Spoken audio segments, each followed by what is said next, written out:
शरद चंद्र ने चरित्रहीन उपन्यास में तत्कालीन समाज की मान्यताओं और परंपराओं को चुनौती दी, इसलिए उन्हें काफी विरोध का सामना भी करना पड़ा था। रात भर नशे में मतवाला रहने के बाद सवेरे 10 बजे नींद टूटने की ग्लानि शराबी ही समझ पाते हैं। इस ग्लानि को दूर करने के लिए सतीश ने पुकारा, बिहारी। बिहारी दौड़कर हाजिर हुआ। सतीश बोला, जल्दी से एक गिलास पानी तो ले आ। बिहारी ने पूछा, तंबाकू देने की आवश्यकता न पड़ेगी? नहीं, पानी ले आ। स्नान नहीं कीजिएगा? अभी नहीं। तू पानी ले आ। फिर भी बिहारी नहीं गया। बोला, संध्या उपासना का। संध्या उपासना के संकेत से सतीश आग बबूला होकर बोला, बदमाश कहीं का, जा पानी ले आ। डांट खाकर बिहारी पानी लाने के लिए नीचे चला गया। रसोई घर के बरामदे में बैठकर सावित्री सुपारी काट रही थी। मुस्कुराहट के साथ उसने पूछा, सतीश बाबू ने तंबाकू देने को कहा है? बिहारी ने मुंह बनाकर कहा, नहीं, पानी चाहिए। स्नान किया नहीं, संध्या की नहीं, फिर पानी क्या होगा? बिहारी ने व्यथित होकर कहा, मैं क्या जानूं? हुक्म हुआ कि पानी चाहिए, ले जा रहा हूं। सावित्री सरौता रखकर उठ खड़ी हुई। बोली, अच्छा, मैं ही ले जा रही हूं, तुम थोड़ी सी बर्फ ले आओ। बिहारी पैसे लेकर बर्फ लेने चला गया। सावित्री ने ऊपर जाकर कहा, जाइए, स्नान कराइए, मैं तब तक संध्या का स्थान ठीक कर रखती हूं। सतीश मन ही मन झुंझलाकर बोला, कहां है बिहारी? सावित्री हंसी रोककर बोली, वो बर्फ लेने गया है। बाबू, अपराध करके सजा भोगना अच्छा है, इससे प्रायश्चित हो जाता है। आप क्या संध्या पूजा किए बिना किसी दिन पानी पीते हैं कि आज ही पानी के लिए हल्ला कर रहे हैं? जाइए, देर न कीजिए। सावित्री के सामने प्रतिवाद करना निरर्थक समझकर सतीश उठ पड़ा और तौलिया कंधे पर रखकर स्नान करने के लिए चल दिया। भोजन के बाद सतीश फिर एक बार ज्यों ही सुरहने की तैयारी करने लगा, त्यों ही सावित्री आकर दरवाजे के बाहर खड़ी हो गई। उसको जैसे देखा ही नहीं है, ऐसा रुख दिखाकर सतीश दीवार की ओर मुंह फेरकर सो गया। सावित्री ने मन ही मन हंसकर कहा, रात की सारी बातें बाबू को याद है या नहीं, ये जान लेने के लिए मैं आई हूं। सतीश चुप रहा। सावित्री ने कहा, नींद टूटने पर एक बार बुला लीजिएगा, उन सबको एक बार याद करा जाऊंगी। इतना कहकर वो चली गई। पिछली रात की सारी घटनाएं याद रखना सतीश के लिए संभव भी नहीं है, वे याद भी नहीं थी। विपिन बाबू के जलसे से वो किस तरह आया था, किसके साथ आया था, आकर क्या किया था, वे सारी बातें उसके मन में इधर उधर बिखर गई थी और अस्पष्ट हो गई थी। इस अस्पष्टता को स्पष्ट कर कह देने की इच्छा उसको बिल्कुल ही न रही हो। ऐसी बात नहीं है, लेकिन एक अनिश्चित लज्जा उसको मानो किसी प्रकार भी कदम बढ़ाने नहीं दे रही थी। उसको संध्याकाल की घटना ही याद थी। यही अब तक उसकी मेघाच्छन्न स्मृति के आकाश में शुक्र तारा की भांति चमक रही थी। लेकिन अधिकतर ज्योतिष्मान दुष्ट ग्रह भी उस बादल की ओट में ही उगा हुआ है। उसकी ओर सावित्री के इंगित ने उंगली का संकेत करने के साथ ही उसकी नींद मरुभूमि की भाप की तरह उड़ गई। कल संध्या को हदबुद्धि होकर उसने चिराग बुझा दिया था। इसका फल अंत तक किस तरह प्रकट होगा, उस संबंध में उसके मन में यथेष्ट उत्कंठा बनी हुई थी। फिर भी उसमें उसका दोष कुछ भी नहीं था। इस कारण उसको दुर्भाग्य कहकर वो एक तरह सांत्वना प्राप्त कर रहा था, और अपराध न करने में जो एक सच्ची शक्ति छिपी रहती है, वो शक्ति उसके अनजाने में भी उसको प्रश्रय दे रही थी। लेकिन सावित्री इस समय जो बात कह गई, जिस अंधकार के बीच रास्ता दिखा गई, उसके बीच प्रवेश करने का साहस उसको कहां था।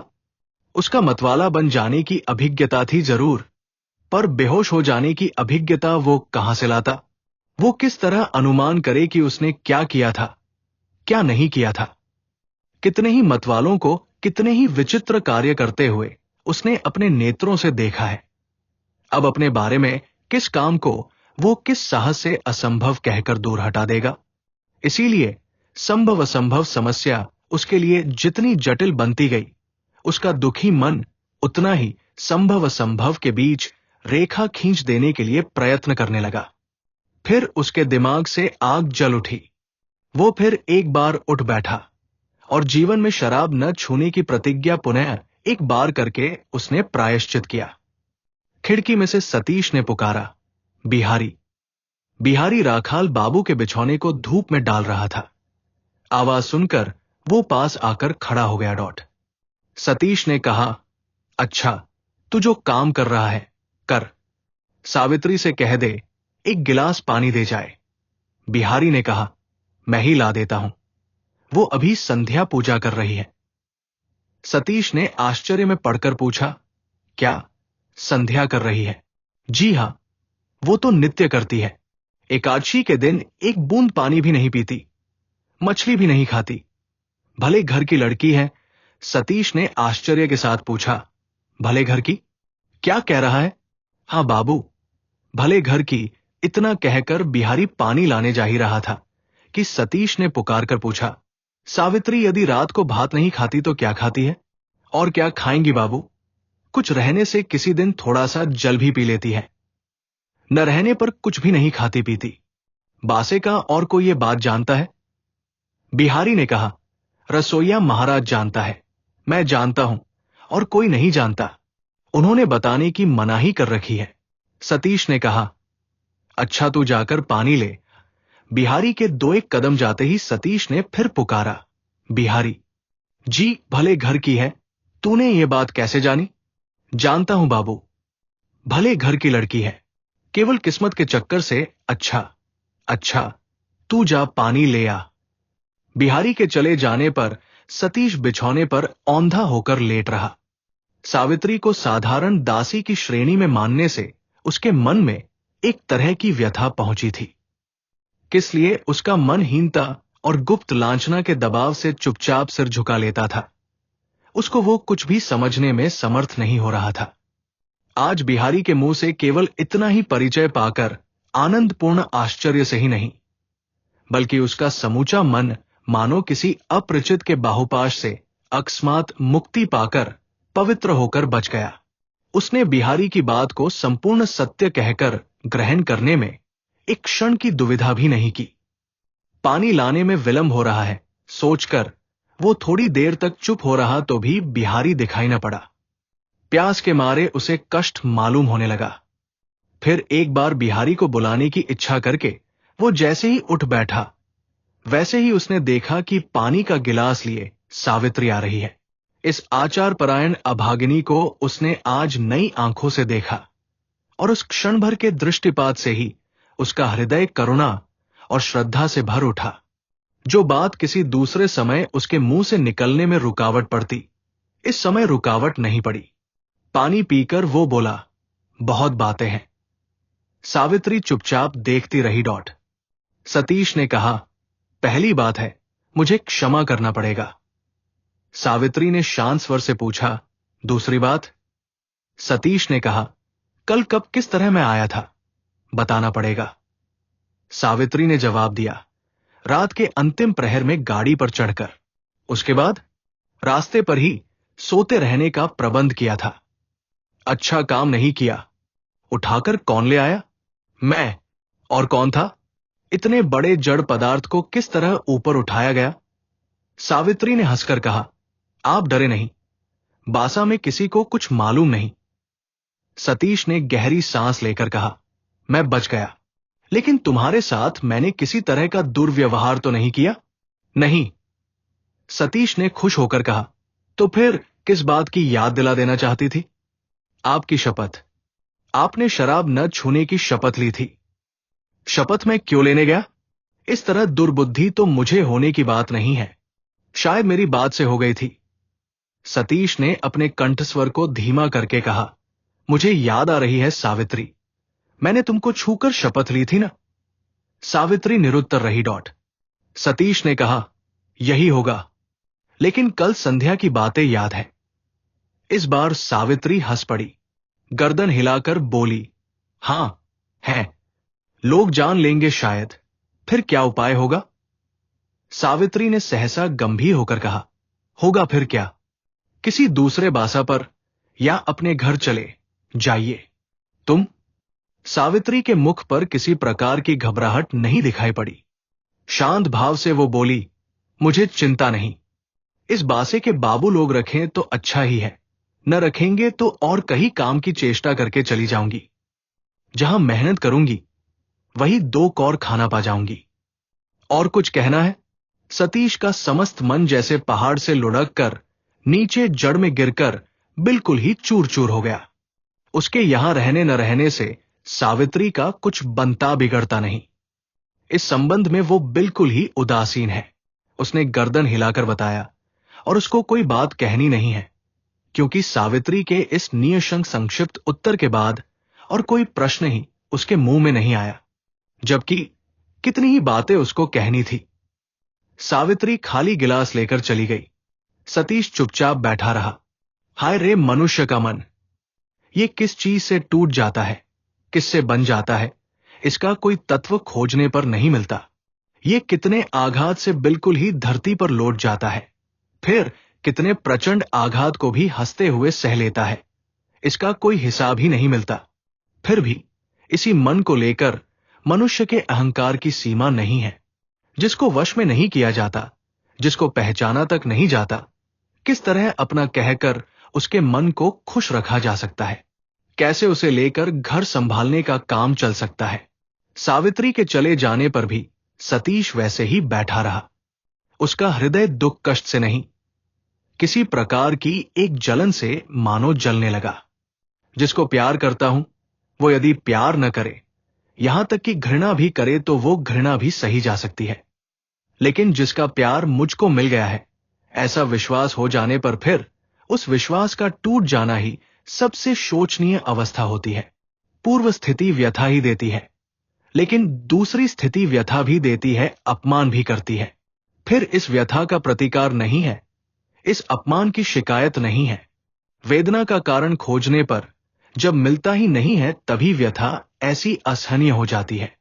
बहरहाल सावित्री के इस निश्चित और सरल कर्तव्य निर्धारण ने सिर्फ एक बार उसके ही हृदय के चित्र को खोल नहीं दिया, उसने सतीश के हृदय के चित्र को भी खींचकर बाहर के प्रकाश में पहुंचा दिया। इन दोनों चित्रों को आसपास रखकर वो स्तंभित हो रहा। उसने निश्चित रूप से जान लिया था, सावित्री प्यार करती है, वो प्यार नहीं करता। अब उसने देखा, ठीक उसका उल्टा, वो प्यार करता है, सावित्री नहीं करती। इस घृणित बात को स्वीकार करने में केवल लज्जा से ही उसका सिर नीचा नहीं हुआ, बल्कि अपने मन की इस नीच प्रवृत्ति से उसको अपने ऊपर घृणा उत्पन्न हो गई। उसकी पिछली रात के सब काम लज्जाजनक थे, इसमें संदेह नहीं है।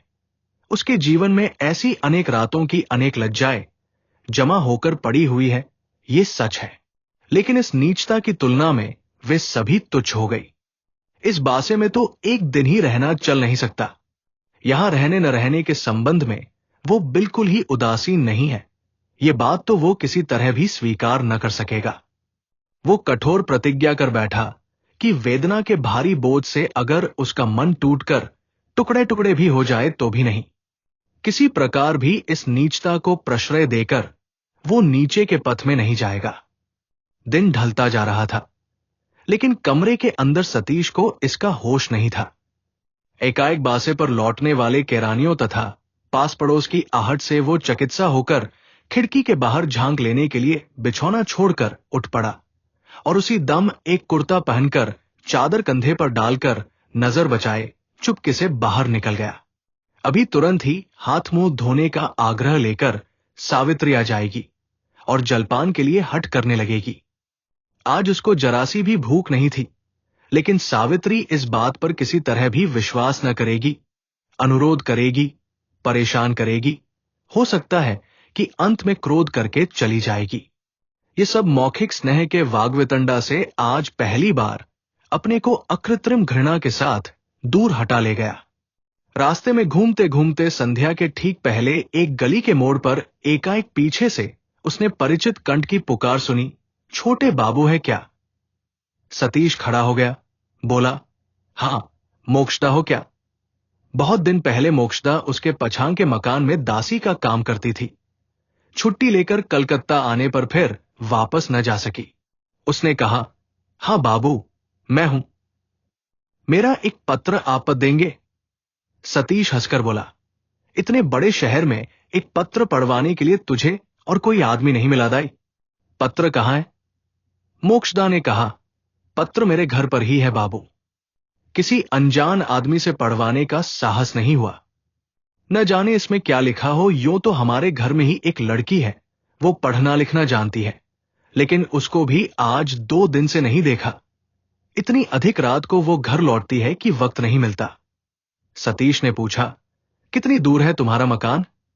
दासी ने कहा, यहां से थोड़ी ही दूर है, बड़े रास्ते के उस तरफ एक गली में है। अगर अपना पता ठिकाना बता दे तो किसी को साथ लेकर कल मैं ही चली आऊं और पत्र पढ़वा जाऊं। सतीश ने अच्छा कहकर अपना शोभा बाजार वाला पता बता दिया और कहां से किस तरफ जाना पड़ता है समझाकर बताते बताते राह चलने लगा। कुछ देर चलने के बाद दासी एक जगह अचानक खड़ी हो गई और बोली, कहने का साहस मुझे नहीं होता बाबू, अगर एक बार चरणों की धूली आप दे दे। घर यहां से और अधिक दूर नहीं है। सतीश ने थोड़ी देर कुछ सोचकर कहा, अच्छा चलो। आज डेरे पर लौट जाने का उसका बिल्कुल ही मन नहीं था। रास्ते में घूमते घूमते रात अधिक हो जाने पर सावित्री अपने घर चली जाएगी तो अपने डेरे पर लौट जाऊंगा, ये निश्चय करके ही वो बाहर निकला था। इसीलिए सहज ही में सम्मति देकर 2 गलियों को पार करके वे दोनों मिट्टी के बने दुमंजिले मकान के सामने जा खड़े हुए। तनिक खड़े रहिए, कहकर मोक्षदा अंदर घुसी और शीघ्र ही एक मिट्टी के तेल की डिबिया हाथ में लिए लौट आई और रास्ता दिखाती हुई सतीश को अपने साथ ले गई। उस तरफ के कोने के कमरे में एक छोटे स्टूल पर डिबिया में बत्ती जल रही थी। उसी कमरे को दिखाकर उसने कहा, जरा बैठिए, मैं तंबाकू चढ़ा लाऊं। नदी के किनारे बसे गांव की आत्मा को आत्मसात कराती है शिरीष खरे की नदी सिंदूरी। इस छोटे से कमरे की सफाई देखकर सतीश ने आराम अनुभव किया। एक तरफ छोटी सी चौकी पर मंजे घिसे कितने ही पीतल कांसे के बर्तन चमक रहे थे और उसके पास ही एक रस्सी पर कुछ कपड़े व्यवस्थित टंगे हुए थे। ताक पर एक टाइम पीस रखी थी जिसमें 8 बजे थे। सतीश ने चौखट के बाहर जूते खोलकर रख दिए, चौकी पर बिछे हुए सफेद बिछौने पर जाकर बैठ गया और कमरे के दूसरे असबाबों की मन ही मन जांच करने लगा। पहले ही दृष्टि पड़ गई एक छोटी सी अलमारी पर, उसमें कुछ पुस्तकें सजाकर रखी हुई थी। सतीश उठकर गया और एक पुस्तक ले आया और पहला पन्ना उलटने के साथ ही उसने देख लिया कि अंग्रेजी में भुवन चंद्र मुखोपाध्याय लिखा हुआ है। उस पुस्तक को रखकर और 3-4 पुस्तकें, वही एक नाम देखकर पुस्तकें यथास्थान रखकर वो फिर बैठ गया। मोक्षदा हुक्के पर तंबाकू चढ़ाकर ले आई। सतीश ने हुक्का थाम कर कहा, तुम्हारा कमरा बहुत साफ सुथरा है, उठने का मन नहीं होता। मोक्षदा ने मुस्कुराकर कहा, उठिएगा क्यों बाबू, बैठिए। ये कमरा मेरा नहीं है, ये एक दूसरी लड़की का है। सतीश ने पूछा, वो कहां है? मोक्षदा ने कहा, वो बाबू लोगों के एक डेरे पर काम करती है, लौटने में प्राय ही रात हो जाती है, इसीलिए कमरे की चाबी मेरे ही पास रहती है। मुझे मौसी कहकर पुकारती है। सतीश ने कहा, भले ही पुकारती हो, लेकिन भुवन बाबू कब आएंगे? दासी ने आश्चर्य में पढ़कर पूछा, कौन भुवन बाबू? भुवन मुखर्जी, पहचानती नहीं हो? सहसा दासी ने दोनों भौहें चढ़ाकर कहा, ओह, हमारे मुखर्जी? नहीं नहीं, उनको आना नहीं पड़ेगा। क्यों, क्या मर गए हैं? दोनों आंखें चमकाकर मोक्षदा ने कहा, नहीं, मर नहीं गए, लेकिन मर जाने से ही अच्छा होता।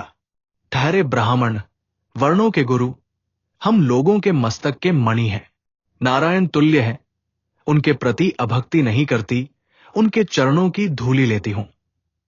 लेकिन किसी दिन भेंट होने पर 3 झाड़ू गिनकर मुंह पर मारूंगी, तभी मेरा नाम मोक्षदा है।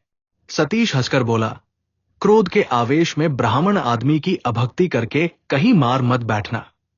खूब भक्ति के साथ गिनकर मारोगी तो पाप न लगेगा। लेकिन वह कौन? मोक्षदा ने कहा, उस आदमी का परिचय क्या दूं बाबू? वो आदमी नहीं जानवर है। इस लड़की को जिस राह में वो बिठा गए, बाबू, ये कोई अपने आदमी का काम है? छी, छी, गले में डालने को रस्सी नहीं मिली? सतीश ने कौतूहल के साथ पूछा। वह कौन? उन्होंने क्या किया है? सहसा कमरे के बाहर से जवाब आया। जिस आदमी को आप नहीं पहचानते, उनके विषय में सिर्फ जान लेने से क्या लाभ होगा? सतीश चौंक पड़ा। मोक्षदा ने मुंह फेर कर कहा, साबी है क्या? कब आई तू? सावित्री ने कमरे में घुसकर कहा, अभी आई हूं। बाबू को तुम कहां पा गई मौसी? मोक्षदा ने कहा, यही हमारे छोटे बाबू है। सावित्री, आज 2 दिन हुए बहू जी का एक पत्र मुझे मिला है, उसको पढ़वा नहीं सकी, इसलिए कहा अगर बाबू दया करके चरणरज दे दे। सावित्री ने कहा, तो चरणरज तुम्हारे कमरे में न देकर मेरे कमरे में क्यों? मोक्षदा ने नाराज होकर कहा, तो फिर क्रोध क्यों करती हो सावित्री? मेरे कमरे में तो भले आदमी को बैठाया नहीं जा सकता, इसीलिए तेरे कमरे में बैठाया है। कितने बड़े घराने के ये लोग हैं, ये तो खुशी की बात है। नाराज क्यों हो रही है? सावित्री ने हंसकर कहा, क्यों नाराज होंगी मौसी, लेकिन खाली चरणरज लेने से तो पाप होता है, जलपान कराना उचित है। हां ब्राह्मण महाराज, क्या आपको भूख लगी है? सतीश संकुचित हुआ बैठा था, सिर हिलाकर कहा, नहीं। सावित्री के अशिष्ट प्रश्न से विरक्त होकर मोक्षदा ने कहा, यह बात करने का कैसा तरीका है सावित्री? भले आदमी के साथ क्या इस तरह बातें की जाती है? सावित्री ने बलपूर्वक हंसी दबाकर कहा, यह कौन सी खराब बात है मौसी? अच्छा, अब उनकी भूख के बारे में कुछ पूछूंगी ही नहीं। तुम दुकान से कुछ जलपान खरीद लाओ, तब तक मैं जगह ठीक कर रखती हूं। मोक्षदा भुन भुनाती हुई बकते बकते तेज कदम बढ़ाकर चली गई, तो सावित्री ने कहा, कल रात से ही तो एक तरह उपवास ही चल रहा है, शाम को किस तरह आप भाग कर चले आए, इसका भी पता मुझे नहीं चला। अब उठिए, संध्या पूजा करके कुछ खा लीजिए। इस अर्गनी पर धुले कपड़े हैं, पहन कर मेरे साथ आइए, देर न करें। उठिए। सतीश ने सिर हिलाकर कहा, मुझे भूख नहीं है। सावित्री ने कहा, न रहने पर भी खाना पड़ेगा। इसका कारण है कि भूख नहीं है, इस बात पर मैंने विश्वास नहीं किया। दूसरा कारण? सतीश ने अपने मुंह का भाव अत्यंत कड़ा बनाकर कहा, दूसरा कारण तो झूठ ही है, वही पहला सब कुछ है। सभी बातों में तुम्हारी जिद और जबरदस्ती रहती है, इस जिद के सामने किसी का उपाय नहीं चलता। सावित्री ने मुंह ऊपर उठाकर जरा हंसकर कहा, तो फिर झूठ मूठ की चेष्टा क्यों कर रहे हैं? सतीश ने और भी गंभीर होकर कहा, यह बात नहीं है सावित्री, आज मेरी चेष्टा किसी तरह भी झूठ न होगी। या तो अपना दूसरा कारण बताओ, नहीं तो सच कह रहा हूं तुमसे, मैं किसी तरह भी यहां कुछ न खाऊंगा। सतीश की जिद देखकर सावित्री चुपचाप हंसने लगी। कुछ देर बाद धीरे धीरे बोली, मैं सोच रही हूं, आज आपा कैसे गए? आज है मेरा जन्म दिवस, जबकि आपने दासी के घर में चरणरज दी है, तब खाली खाली आपको मैं नहीं छोड़ सकती। इतना कहकर सावित्री सहसा रुक गई, लेकिन उसके हृदय की गुप्त व्यथा उसी के कंठ स्वर के मुक्त मार्ग से इस तरह अचानक सतीश के सामने आकर खड़ी हो गई कि कुछ देर के लिए सतीश की बोध शक्ति अचल हो गई। बुद्धिमती सावित्री इसको क्षण भर में अनुभव करके सभी बातों का सहज परिहास करके हंसकर बोली, भगवान ने आज आपको मेरा अतिथि बनाकर भेजा है, इसलिए खाना भी पड़ेगा और दक्षिणा भी लेनी पड़ेगी। देखती हूं, आज बिल्कुल ही जात नष्ट हो जाएगी। इतनी देर में सतीश की स्वाभाविक शक्ति लौट आई थी। उसने पूछा, सचमुच ही क्या आज तुम्हारा जन्मदिन है? सावित्री ने कहा, सचमुच। सतीश ने कहा, तो ऐसे दिन अगर मैं आ ही पड़ा हूं तो दुकान की कुछ बासी मिठाइयां खाकर पेट न भराऊंगा। इसके अलावा ये सब चीजें तो मैं कभी खाता नहीं। सावित्री भी ये बात जानती थी। मन ही मन लज्जित होकर उसने कहा, लेकिन अब तो रात हो गई है। सतीश ने कहा, हो जाए रात, आज डेरे पर वापस जाकर झिड़कियां तो खानी न पड़ेगी। फिर आज ज्यादा रात होने से डरूं क्यों? कुछ भी क्यों न हो, किसी प्रकार भी मैं नहीं खाऊंगा। तुमसे पार पाने का कोई रास्ता नहीं है। कहकर सावित्री उठकर चली गई। सतीश बैठा हुआ था, अब लेट गया। ये सुंदर कुटी और ये निर्मल ससेद शैया छोड़कर किसी तरह भी जाने की उसे इच्छा नहीं हो रही थी।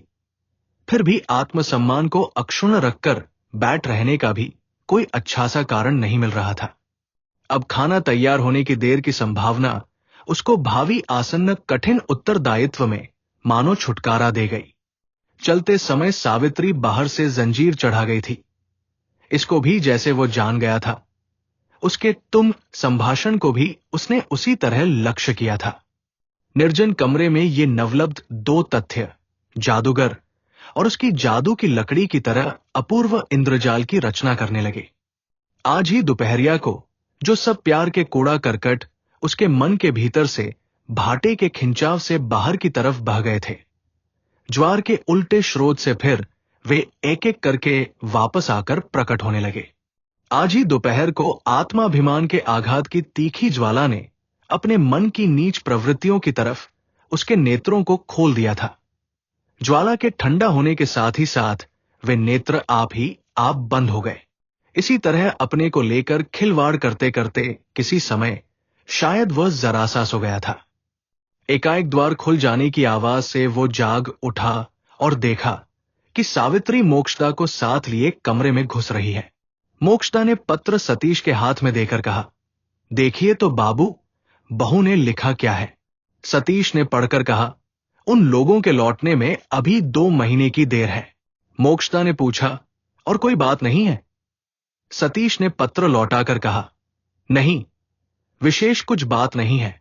मेरी तनख्वाह के बारे में बाबू? नहीं, वो बात नहीं लिखी है।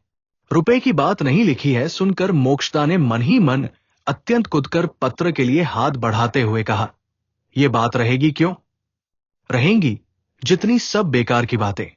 दीजिए पत्र। सावित्री, कल पत्र का उत्तर लिख देना तो हां। बाबू को खाना कब दोगी? रात नहीं हुई है क्या? सावित्री ने कहा, ये ठहरे, ब्राह्मण महाराज संध्या पूजा करेंगे या यूं ही खा लेंगे? मोक्षदा ने कहा, ये क्या अपने पुरोहित महाराज हैं या बाबाजी है कि पूजा अधिक करके खाएंगे? सतीश हंसकर बोला, क्या दाई, तुम सब भूल गई। मैं तो सदा ही संध्या पूजा करता हूं। मोक्षदा को शायद एकाएक बात याद पड़ गई। झेम कर बोली, हां, ठीक बात है। सावित्री की तरफ घूमकर बोली, देख तो बेटी, जल्दी बाबू के लिए जगह ठीक कर दे, तेरे घर में तो सभी ठीक ठाक है। कहकर मोक्षदा चली गई। 1 घंटे के बाद सतीश के भोजन के वक्त कमरे में कोई भी मौजूद नहीं था। अंधेरे बरामदे से यह देखकर मोक्षदा एकदम जल उठी। रसोई घर में जाकर देखा, सावित्री चुपचाप बैठी हुई है।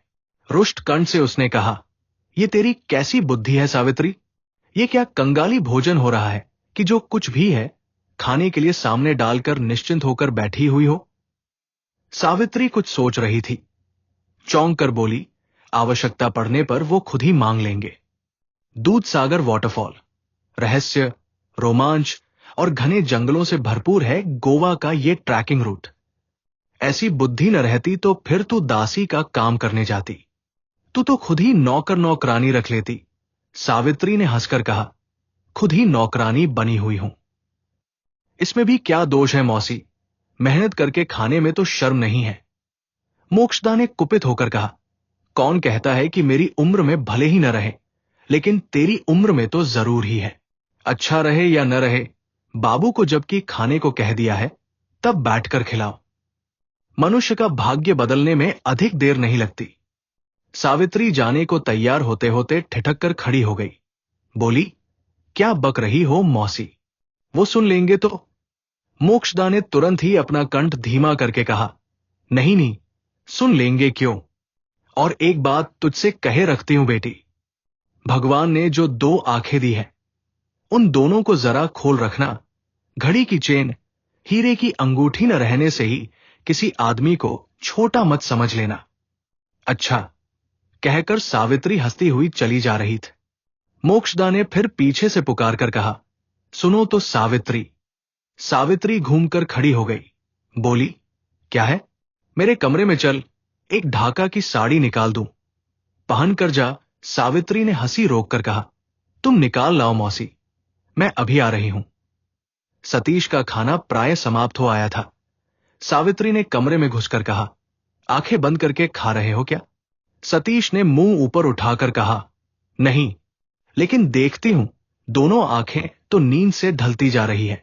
असल में उसे कड़ी नींद आ रही थी।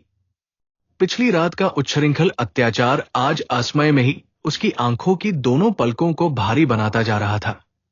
सलज्जा हंसी से स्वीकार करके उसने कहा, हां, बड़ी नींद आ रही है। सावित्री ने पूछा, और कुछ चाहिए? सतीश तुरंत बोल उठा, कुछ नहीं, कुछ नहीं, मैं खा चुका।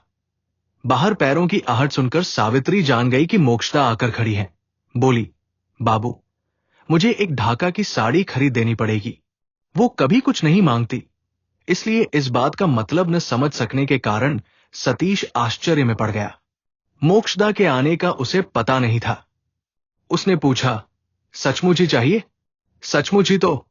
कब पहनोगी? आज पहनने की स्थिति नहीं है, इसलिए किसी दिन भी वो स्थिति नहीं होगी। ऐसी क्या बात है? इसके अलावा एक और बात है, मैं मेहनत करके खाती हूं। इसके लिए मौसी दुख कर रही थी, इसलिए सोच रही हूं अब मेहनत करके न खाऊंगी, अब से बैठी बैठी खाऊंगी। सतीश ने हंसकर कहा, अच्छी बात तो है, सिर्फ अच्छी बात होने से ही तो न होगा, उसके साथ एक नौकरानी न रहने से भी तो मान नहीं रहता। उसको भी आपको रख देना पड़ेगा। अपनी बात को वो खत्म भी न कर सकी। मुंह में आंचल ठूसकर हंसी का वेग रोकने लगी।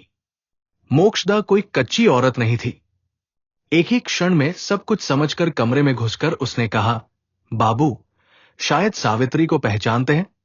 सावित्री की तरफ घूमकर बोली, मौसी के साथ अब तक शायद मजाक हो रहा था। यह तो अच्छी बात है, खुशी की बात है। पहले कहने से ही तो काम हो जाता। कहकर हंसकर वो चली गई। भोजन के बाद सतीश फिर एक बार बिछौने पर आकर बैठ गया। सावित्री डिब्बे में भरकर पान लाई और बंधे हुक्के पर तंबाकू चढ़ाकर सतीश के हाथ में दे दिया। पैरों के पास धरती पर बैठकर एकाएक मुस्कुराकर सिर झुका लिया। सतीश के दिल में आंधी बहने लगी। सारे शरीर में रोंगटे खड़े होकर मानो जाड़ा लगने लगा। क्षणकाल के लिए उसको हुक्का खींचने की शक्ति तक नहीं रही। 2 मिनट के बाद सावित्री ने मुंह ऊपर उठाकर कहा, रात हो गई, बासे पर नहीं जाओगे? सतीश ने सूखे कंठ से कहा, नहीं जाऊंगा तो रहूंगा कहां? यही रहोगे। न जा सको तो जरूरत नहीं है। मौसी अभी तक जाग रही है, मैं उनके बिछौने पर ही सो जाऊंगी। एक क्षण के लिए सतीश चुप ही रहा, लेकिन दूसरे ही क्षण अपने को संभाल कर बिल्कुल ही खड़ा होकर कहा, नहीं, जा रहा हूं। अच्छा, और जरा बैठो। कहकर सावित्री उठकर चली गई और सतीश के जूते बाहर से उठा लाई। आंचल से पैर पोंछकर जूतों का फीता बांधते बांधते धीरे धीरे वाली। बासा के लोग अगर जान जाए तो? जानेंगे कैसे? मैं अगर बता दूं? तुम क्या बताओगी? बताने की कोई बात ही नहीं है। सावित्री ने हंसकर कहा, कुछ भी नहीं है, सच कहते हो? सतीश निरुत्तर हो रहा। सावित्री ने धीमे स्वर में कहा, बताने की बात न रहने से कौन जाने आज मैं तुमको छोड़ सकती थी या नहीं। यह कहकर वो एकाएक चुप हो गई, लेकिन दूसरे ही क्षण प्रबल बेग से सिर हिलाकर बोल उठी, नहीं, तुम बासे पर चले जाओ। अगर दुर्बुद्धि न छोड़ोगे तो एक दिन सभी खोल दूंगी। बताए देती हूं। यह कैसा रहस्य है? इसके अंदर की बात ठीक न समझ सकने के कारण सतीश क्षण भर चुप रहकर खड़ा रहा। बोला, भले ही बता दोगी, बासे के लोग तो मेरे संरक्षक है नहीं। सावित्री ने कहा, जानती हूं, नहीं है, लेकिन मेरी मौसी ये काम भी अनायास ही ले सकेगी। उसकी जबान को कैसे रोक रखोगे? मोक्षदा का नाम सुनकर सतीश मन ही मन डर गया, पर बोला, रुपए देकर। सावित्री ने कहा, उससे केवल रुपया बर्बाद होगा, काम नहीं होगा। इसके सिवा मौसी को न हो रुपए से वश में कर लोगे, लेकिन मुझे क्या देकर वश में करोगे? सतीश तुरंत बोल उठा, प्रेम देकर। सावित्री के होठों पर हंसी की रेखा दिखाई पड़ी। बोली, इसको लेकर 4 बार हो गए। यानी इसके पहले और भी 3 आदमियों ने इसी चीज को देना चाहा था। तुमने लिया नहीं? नहीं, कूड़ा करकट जमा करके रखने के लिए मेरे पास जगह नहीं। सतीश स्थिर होकर बैठा रहा। सावित्री की व्यंग्य भरी हंसी और उसके कंठ का स्वर कुछ भी उसके लक्ष्य से बच नहीं सका। इसीलिए उसकी दोपहर की बातें याद आ गई, और याद आने के साथ ही प्रेम की नदी में ज्वार खत्म होकर भाटे का खिंचाव शुरू हो गया। सावित्री की बातों को उसने व्यंग्य समझ लेने की गलती नहीं की कड़े स्वर में बोल उठा, वे लोग हैं बेवकूफ। उन लोगों को ऐसी चीज देने का प्रस्ताव करना उचित था जिसको बक्स में उठा रखना किसी को कूड़ा करकट न मालूम हो। मैं भी कम मूर्ख नहीं हूं, क्योंकि मैं भी भूल गया था कि वह चीज तुम लोगों के लिए कितनी अवहेलना की चीज है। इतनी उम्र में इतनी बड़ी भूल हो जाना मेरे लिए उचित नहीं था। अच्छा, मैं चलता हूं। बलराज साहनी। हंस से रिजेक्ट हुई कहानी तो बन गया काबुली वाला। रविंद्रनाथ टैगोर की सलाह पर बने पंजाबी लेखक। यह बात सावित्री को शूल की तरह बींध गया। तुम लोगों के लिए कहकर सतीश ने उसको किन लोगों के साथ अभिन्न बनाकर देखा, इसे समझना सावित्री को बाकी नहीं रहा। किंतु परिहास को झगड़े में परिणत होते देखकर वो चुप रह गई। सतीश रुक नहीं सका। बोला, शिकारी बंसी में मछली को गूंद कर चाकर जैसे आनंद मानता है। संभवतः इतने दिनों से मुझे लेकर तुम वही मजाक कर रही थी ना? सावित्री और सहन न कर सकी। बिजली की सी गति से वो उठ खड़ी हुई, बोली, बंसी में गूंद कर तुमको ही खींचकर उठाया जा सकता है। नचाकर उठाने लायक बड़ी मछली तुम नहीं हो। सतीश ने निष्ठुर भाव से व्यंग्य करके कहा। नहीं हूं मैं? सावित्री ने कहा। नहीं हो। उसके होंठ सिकुड़ गए।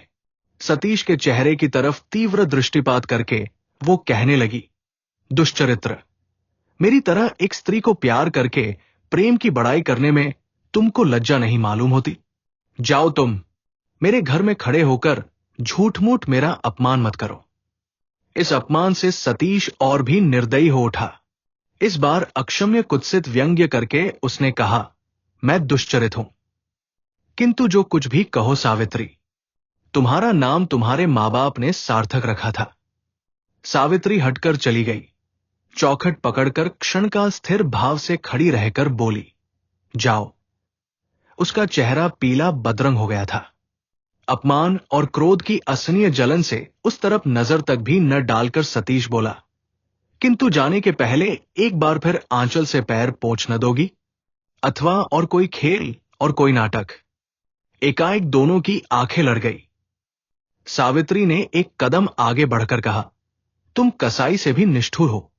तुम जाओ, तुम जाओ, तुम्हारे पैरों पर गिरती हूं।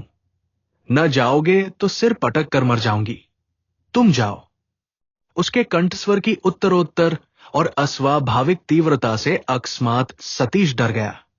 फिर एक भी बात न कहकर बाहर चला गया। किंतु अंधेरे बरामदे में अंत तक आकर उसे रुक जाना पड़ा। किस तरफ सीढ़ी है, किस तरफ रास्ता है, अंधेरे में कुछ भी दिखाई नहीं पड़ा था। जेब में हाथ डालकर उसने देखा, दियासलाई नहीं थी। इस निरुपाय अवस्था में पड़कर वो 5 मिनट चुपचाप खड़ा रहा। फिर उसे सावित्री के कमरे की तरफ लौट आना पड़ा। बाहर से उसने देखा, सावित्री फर्श पर औंधी पड़ी हुई है। धीरे धीरे उसने पुकारा, सावित्री। सावित्री ने उत्तर नहीं दिया। फिर पुकारने पर उत्तर न मिलने पर सतीश ने कमरे में जाकर सावित्री के माथे पर हाथ रखा। झुककर देखा, आंखें मुंदी हुई हैं, और उसके मुंह में उंगली डालकर समझ गया, सावित्री मूर्छित हो गई है। क्षण भर के लिए मन में एक भय और संकोच का उदय हो गया जरूर, किंतु दूसरे क्षण सावित्री का अचेतन शरीर उठाकर बिछौने पर उसने लिटा दिया और चादर का एक हिस्सा गगरी के जल से भिगोकर मुंह पर, आंखों पर छिड़कने लगा। फिर पंखा हाथ में लेकर हवा झलने लगा। 2-3 मिनट के बाद ही सावित्री ने आंखें खोलकर माथे पर का कपड़ा खींचकर करवट बदलकर कहा, तुम गए नहीं? सतीश चुप रहकर हवा झलने लगा। सावित्री बिछौने से उठकर चिराग हाथ में लेकर बाहर जा खड़ी हुई। बोली, चलो, चलो तुम्हारे लिए दरवाजा खोलाऊं। उसके बाद चुपचाप रास्ता दिखाती हुई वो नीचे उतर गई और दरवाजा खोलकर किनारे खड़ी हो गई। मूर्छित सावित्री को बिछौने पर ले जाकर लिटाने के लिए उसके अचेतन शरीर को जो गोद में लेना पड़ा था, उसी समय से सतीश मानो अन्य मंस कसा हो गया था। अब दरवाजे के पास आते ही वो अपने में आ गया और कोई बात कहने के लिए मुंह ऊंचा उठा ही रहा था कि सावित्री बोल उठी, नहीं, और एक बात भी नहीं। अपने शरीर को तुमने पहले ही नष्ट कर डाला है, किंतु वह तो किसी दिन जलकर खाक भी हो जाएगा। किंतु एक अस्पृश्य कुलटा को प्यार करके भगवान के दिए हुए मन के गाल पर अब स्याही मत पोत देना। या तो तुम कल ही उस डेरे को छोड़कर चले जाओ, या मैं वहां अब नहीं जाऊंगी। इतना कहकर उत्तर की प्रतीक्षा न करके सावित्री ने दरवाजा बंद कर दिया।